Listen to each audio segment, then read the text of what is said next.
بسم اللہ الرحمن الرحیم۔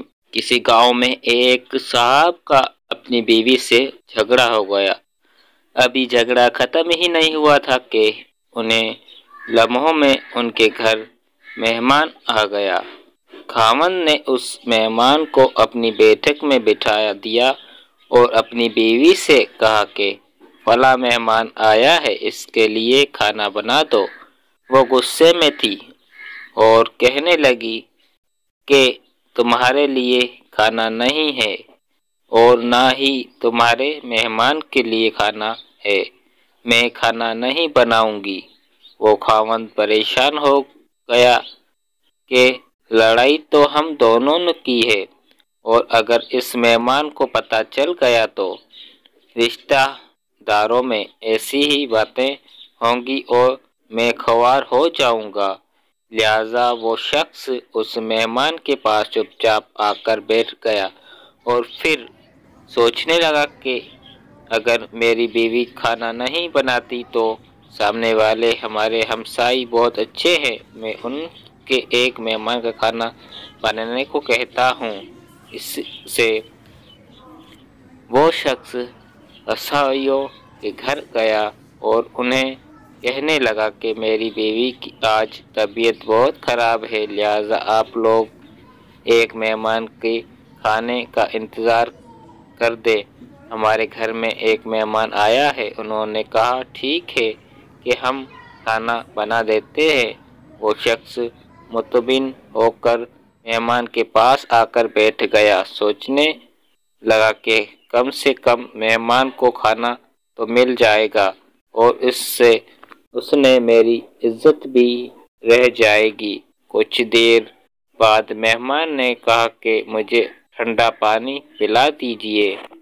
وہ شخص اٹھ کر مٹکے سے ٹھنڈا پانی لینے کے لیے گیا، اندر گیا اور دیکھا کہ بیوی تو بہت زیادہ رو رہی ہے۔ وہ بہت حیران ہوا اور پوچھنے لگا کہ کیا بات ہے؟ یہ سن کر اس کی بیوی نے پہلے سے زیادہ رونا شروع کر دیا اور کہنے لگی کہ بس آپ مجھے معاف کر دیں۔ اس کے خاوند نے کہا کہ آخر مجھے بتاؤ تو صحیح، تمہاری رونے کی وجہ کیا ہے؟ بیوی کہنے لگی کہ پہلے آپ مجھے معاف کر دیجیے، اس کے بعد میں بتاؤں گی۔ اس کے خاوند نے کہا کہ ٹھیک ہے، میں نے تمہیں معاف کر دیا، اب مجھے بتاؤ کہ تم کیوں رو رہی ہو؟ اس کے بعد اس کی بیوی کہنے لگی کہ جب آپ نے مجھے ایک مہمان کا کھانا بنانے کو کہا اور میں نے کہا نہ ہی تمہارے لیے کچھ پکے گا اور نہ ہی تمہارے مہمان کے لیے کچھ پکے گا، آپ تو چلے گئے تھے۔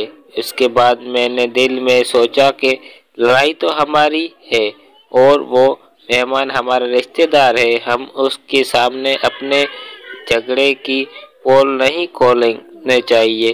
چنانچہ میں اٹھی کہ میں ایک کھانا بنانے ہوں۔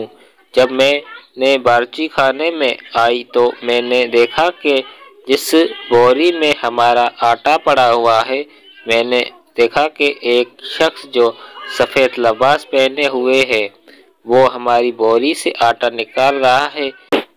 میں یہ منظر دیکھ کر سمے سے رہ گئی۔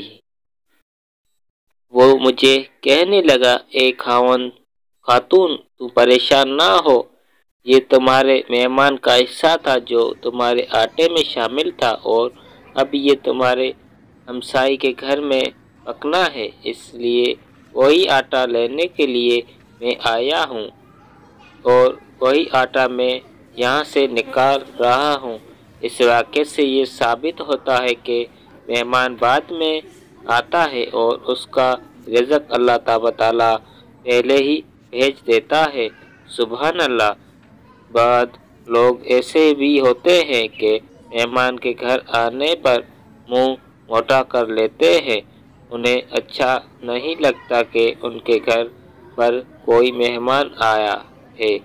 وہ لوگ اس واقعے سے کچھ سیکھیں اور سمجھیں، جبکہ مہمان بعد میں آتا ہے اور اس کا رزق اللہ تعالیٰ اس کے گھر میں پہلے ہی پہنچا دیتا ہے۔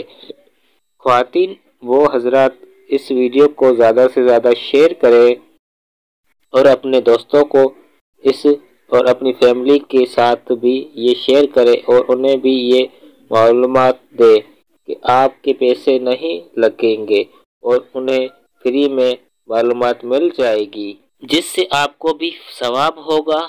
تو ہمارے پیارے نبی محمد مصطفیٰ صلی اللہ علیہ وسلم کی بتائی ہوئی باتوں پر عمل کرنا چاہیے۔ آپ صلی اللہ علیہ وسلم کے در پر اگر کوئی مانگنے والا بھی آ جاتا تو آپ خود بھوکے رہ جاتے تھے اور اس مانگنے والے کو کھانا کھلا دیتے تھے۔